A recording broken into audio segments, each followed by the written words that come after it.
Canada has made substantial investments in Mongolia, reaching a total of $10.6 billion since 1990, with the primary focus on the mining sector. The recent meeting at the PDAC 2024 between the Minister of Mining and Heavy Industry and Canadian investors further solidifies this economic relationship. While the mining sector remains a priority, the infusion of capital into education, energy, and renewable resources underscores a broader commitment to sustainable development. This shift aligns with Mongolia's ambitions to economic diversification, a timely response to the changing global economic landscape.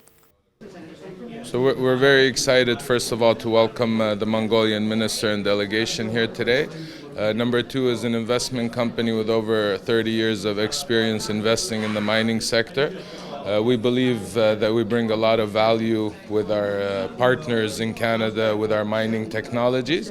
We could bring a lot of value doing business with Mongolian companies and the Mongolian government as well. So we're very excited to continue the dialogue and work with the minister's office and the business leaders there to expand the conversations on our entry into their market. Today's meeting was a great meeting. It was wonderful to meet the minister and all of his staff and the people who come over from Mongolia. Mongolia is obviously a thriving opportunity for people to invest in. It has great mineral potential, and with the government and the regulatory regime that's there now, very welcoming, and it's great to get to know the people directly because it's all about relationships.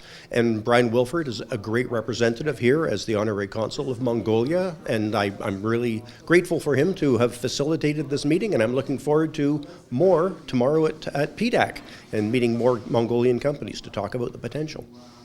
Well, I think today's meeting with the minister was certainly very productive, having people from the mining sector here in Canada. We have, of course, an elevated partnership now agreement between Canada and Mongolia as of last November. I had the honor of having the Minister for Foreign Affairs of Mongolia here to officially open the consulate. And what is important is the dialogue. It is the dialogue, people-to-people relationship that really makes the difference. In terms of improvements, again, it's to continue discussions. It's an opportunity for Mongolia to continue to say they're open for business. We, of course, are pushing very strongly with the parliamentary elections later this year in June. Democratic principles are critical. Any business person wants to know that when they invest in a country, that it is safe, that their investment is secure. And I think we were certainly reassured today by the minister and those who attended on behalf of the delegation that that is the case. We see an opportunity here in this third-party partnership between Canada and Mongolia that we have had the opportunity to understand that it's not just mining.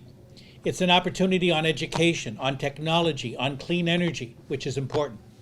I have been very fortunate to deal with Mongolian students who attend in Canada. Again, good ambassadors, good relationships. From 2010 to 2020, Canada contributed $7.8 billion, representing 28% of Mongolia's foreign investment.